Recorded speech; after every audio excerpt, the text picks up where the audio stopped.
Hello बच्चों, let's see the question. Name the three scientists who followed up the Griffith experiment. Basically question में पूछा गया है कि हमें तीन साइंटिस्ट का नाम बताना है जिन्होंने जो ग्रिफिथ का एक्सपेरिमेंट था उसको फॉलो अप किया था. So what could be the key concept here? So the key concept here will be transformation experiment by Griffith. Transformation experiment by Griffith.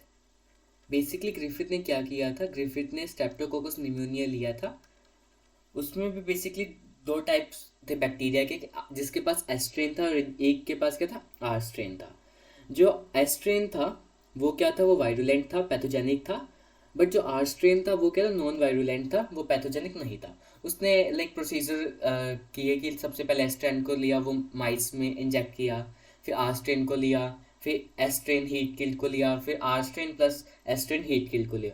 सो उसने कुछ ऑब्जर्वेशन बताई थी. तो लास्ट में क्या हुआ था, कुछ था, उसने एक ट्रांसफॉर्मिंग प्रिंसिपल नाम दिया था कि there is something transforming principle like that was transfer from heat killed S strain and enabled the R strain to synthesise and become virulent. ये बेसिकली उसने ये नहीं बताया था कि क्या वो ट्रांसफॉर्मिंग प्रिंसिपल था.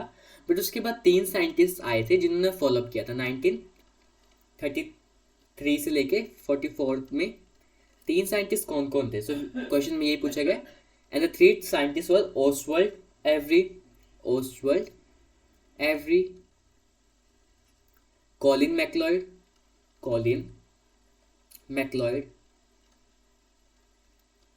McLean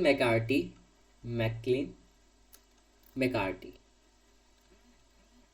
so basically these are the three scientist. उन्होंने क्या प्रूव किया था? उन्होंने प्रूव किया DNA is like the chemical substance which is responsible for the transformation.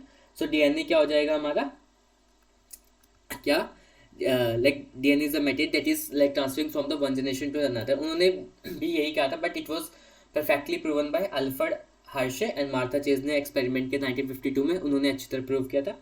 But जो क्वेश्चन पूछा, name the three scientist who follow up the Griffith experiment, तो वो कौन तीन साइंटिस्ट थे? Oswald Avery, Colin MacLeod and McLean McCarthy. Hope you understood that. Best of luck.